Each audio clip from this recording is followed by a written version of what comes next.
नमस्कार विद्यार्थी मित्रांनो, आजच्या व्हिडिओमध्ये इयत्ता 9वी गणित भाग 1 घटक चाचणी 1 नमुना प्रश्नपत्रिका आपण सोडवित आहोत। त्यानिमित्ताने प्रश्नपत्रिकेचे स्वरूप आपल्या लक्षात येणार आहे। 20 गुणांची चाचणी असते। प्रश्न पहिला अ आहे। अ आणि ब त्यामध्ये उपप्रश्न आहेत। पहिला अ उप या प्रश्नाला 2 गुण आहेत आणि ब लाही 2 गुण आहेत। प्रत्येकी 2 उपप्रश्न आहेत। पाहूया। वर्णाक्षर लिहायचं आहे। अचूक पर्यायाचं वर्गमुळात 3 आत वर्गमुळात 5 या करणीची कोटी। या ठिकाणी वर्गमुळाचे 2 चिन्ह आहेत। आतल्या करणी 5ला इथं बाहेर 2 कोटी आहे, बाहेरच्याला 3 कोटी आहे। या दोघांचा गुणाकार 3 दूनी 6 ही करणीची कोटी असते। सी अचूक पर्याय। नंबर 2 पी बरोबर महिरप कंसात 1 2 3 डॉट डॉट डॉट 10 हा कोणत्या प्रकारचा संच आहे? सी शांत संच आहे। संख्या मोजता येतात। या ठिकाणी खालील उपप्रश्न सोडा। ब आहे। हे 2 झाले प्रत्येकी 1 गुणाचा। इथं ब मधला पहिला आहे करणी 50 या करणीला सोपे रूप द्या। या ठिकाणी पूर्ण वर्ग असणारी संख्या 50 मध्ये आहे। 25 दूनी 50 करणी 25 गुणिले 2 म्हणजेच करणी 50। या 25चं वर्गमूळ 5 आहे आणि 2चं नाही, त्याला आतच ठेवायचं, त्यामुळे 5 करणी 2 ही या करणीची सोपी रूप आहे। ओके। 2 यू बरोबर 1 2 3 7 8 9 10 11 12 महिरूप कंस पूर्ण हा विश्वसंच आहे। पी बरोबर महिरूप कंसात 1 3 7 10 महिरूप कंस पूर्ण। तर पिड्याश काढा। पिड्याश म्हणजे हा पीचा पूरक संच आहे। पी मधील घटक 1 3 7 10 सोडले, बाकी सर्व यू मधील लिहायचे, म्हणजे पिड्याश बरोबर 2 8 9 11 12 महिरूप कंस पूर्ण। म्हणजे पिड्याश हा 2 8 9 11 12 कसा आहे? 1 3 7 10 यू मधले सोडून। ओके। त्यानंतर प्रश्न दुसरा। ब मधले हे 2 झाले, 2 गुण आहेत, म्हणजे प्रश्न पहिला 4 गुणांचा। प्रश्न दुसरा या ठिकाणी 2 गुणांचा अ आहे। खालील कृती पूर्ण करा। गुणाकार करा। करणी 50 गुणिले करणी 18 सोप्या रूपात आहे। करणी 25 गुणिले 2 हे 50 वरती आपण येतं करणी 50 सोपे रूप द्या त्या पद्धतीनेच येतं। आणि 18 9 दूनी 18 9 आणि 25 पूर्ण वर्ग आहेत। 25चं वर्गमूळ 5 2 तसंच करणी 2 गुणिले 9चं वर्गमूळ 3 करणी 2 तसंच। ओके। त्यामुळे बाहेरच्या संख्यांचा गुणाकार 5 गुणिले 3 5 त्रिक 15 आणि करणी 2 गुणिले करणी 2 करणी 4 आणि 4चं वर्गमूळ 2 म्हणजे 15 गुणिले 2 30। 1 2 3 4 रिकाम्या जागा आहेत कृती पूर्ण करामध्ये। प्रत्येकी अर्धा गुण 2 गुण एकूण झाले। ओके। त्यातला ब आहे। या ठिकाणी खालील उपप्रश्न सोडवा। 2 आहेत, प्रत्येकी 2 गुण आहेत। जर यम बरोबर महिरूप कंसात 1 3 5 एन बरोबर 2 4 6 तर यम संयोग यन म्हणजे यम आणि यनचे एकत्रीकरण करायचे आहे। 1 2 3 4 5 6 एकत्रित केले घटक, यातले 3 यातले 3 6 झाले। डबल घटक कोणताही नाही, त्यामुळं या ठिकाणी एकूण 6 घटकांचे एकत्रीकरण झालं। छेद यम छेद यन। यम आणि यन छेद म्हणजे सामायिक। यम आणि यन या 2 संचामध्ये सामायिक एकही घटक नाही, त्यामुळं फाय रिकामा संच किंवा फाय। ओके। यम छेद यन फाय आणि यम संयोग यन हा। खालील परिमेय संख्या दशांश रूपात लिहा। 101 भागिले 8 भागायचे। या ठिकाणी 0 येईपर्यंत 8 न भागल्यानंतर 0 येतेच। 108 भागिले 8 10 साठी 8 1 8 10 म्हणून 8 गेले 2 उरले, वरचा घेतला 1 उतरून। 21 साठी 8 दूनी 16 21 मधून 16 गेले उरले 5। संख्या संपलेली म्हणून दशांश चिन्ह, संख्या संपलेली आहे म्हणून दशांश चिन्ह। परत 5 वर 0 घेतले 50 झाले।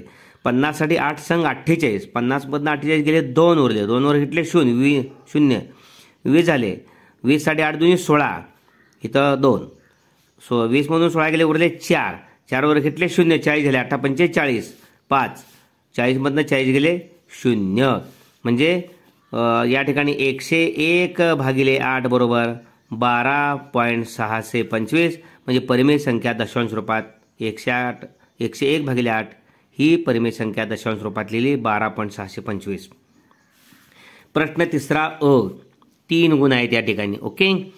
या ठिकाणी खालील कृती पूर्ण करा। 4/7 वर्गमुळात 147 अधिक 3/8 वर्गमुळात 192 वजा 1/5 गुणिले वर्गमुळात 75। या ठिकाणी 4/3 वर्गमुळात 147 म्हणजे त्यांनी दिलेला 49 गुणिले 3 49 पूर्ण वर्ग आहे। 49 आणि 3चा गुणाकार 147 आहे। अधिक 3/8 64 गुणिले 3 इथं 3 रिकामी जागा आहे। 64 गुणिले 3 192 64 पूर्ण वर्ग आहे। आणि वजा 1/5 75 म्हणजे 25 तिरक 3 इथली 3 इथली 3 2 रिकाम्या जागा, एकूण 6 रिकाम्या जागा आहेत। प्रश्न तिसऱ्या अ मध्ये प्रत्येकी अर्धा गुण म्हणजे 3 गुण। 4/7 49चं 7 वर्गमूळ आणि वर्गमुळात 3 तसं 3/8 64चं 8 आहे. ही कामी जागा 8 तिसरी.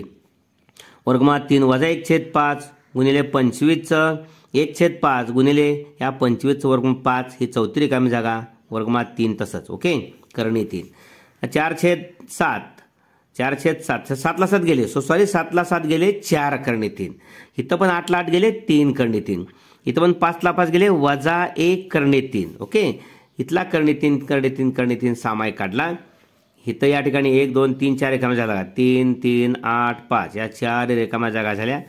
आता करणी 3 सामायिक काढला. आतमध्ये काय राहिलं, इथला 4 राहिला, ही 5वी रिकामी जागा. इथं 3 वजा 1 4 आणि 3 7 7 मधून 1 गेला 6 करणी 3 ही 6वी रिकामी जागा. 1 2 3 4 5 6. ओके, 6 करणी 3 हे अंतिम उत्तर. 6 करणी 3 हे अंतिम उत्तर. इथं करणी 3 सामायिक काढला. 4 अधिक 3 वजा 1 4 आणि 3 7 गेला 6 करणी 3. ओके, इथं 3 3 8 5 4 आणि 6 रिकाम्या जागा.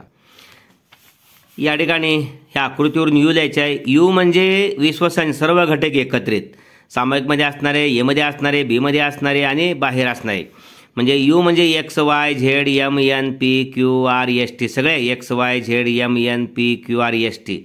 ए काय, ए मधील घटक लिहायचे आहेत. इथं A X Y Z M N. Okay, B मधले घटक P Q R M N. Okay, त्यानंतर ए संयोग बी एकत्रित X Y Z M N P Q R हे एकत्रित केले. ओके, हे एकत्रित. ए छेद बी दोघात सामायिक आहे एम एन. आणि ए डॅश आहे X Y Z M N सोडून बाकी सगळे P Q R S T. Okay, हा ए डॅश म्हणजे एचा पूरक संच ए डॅश. नंतर एक स्पर्धा परीक्षेला 50 विद्यार्थी, इंग्रजीत उत्तीर्ण 60 विद्यार्थी, गणित उत्तीर्ण 40 विद्यार्थी, 2 विषयात उत्तीर्ण, एकही विद्यार्थी 2 विषयात अनुत्तीर्ण झाला नाही तर एकूण विद्यार्थी काढा. नंबर ऑफ ए 50 विद्यार्थी इंग्रजी उत्तीर्ण म्हणूया, समजूया. नंबर ऑफ बी 60 विद्यार्थी गणित उत्तीर्ण म्हणूया. त्यानंतर ए छेद बी बरोबर 2 विषयात उत्तीर्ण म्हणूया 40 विद्यार्थी. आपलं सूत्र आहे नंबर ऑफ ए संयोग बी बरोबर नंबर ऑफ ए अधिक नंबर ऑफ बी वजा नंबर ऑफ ए छेद बी. नंबर ऑफ ए म्हणजे इंग्रजी उत्तीर्ण 50 अधिक नंबर ऑफ बी म्हणजे गणित उत्तीर्ण 60, 2 विषयात उत्तीर्ण 40. म्हणजे नंबर ऑफ ए संयोग बी म्हणजे एकत्रित विद्यार्थी एकूण विद्यार्थी 50 आणि 60 110 मधनं 40 गेले 70. नंबर ऑफ ए संयोग बी बरोबर 70. म्हणजे 50 आणि 60 110 40 गेले 70. 70 विद्यार्थी कमी इंग्रजी किंवा गणित विषय उत्तीर्ण आहेत म्हणजे एकूण 70 विद्यार्थी आहेत. हा 4 गुणांचा प्रश्न आहे. या ठिकाणी प्रश्न तिसऱ्या बाबतला 3 गुणांचा आहे. एकूण गुणांची ही प्रश्नपत्रिका आहे. आपण जरूर याचा अभ्यास आपल्या मित्रांनाही याचं स्वरूप कळवा. धन्यवाद.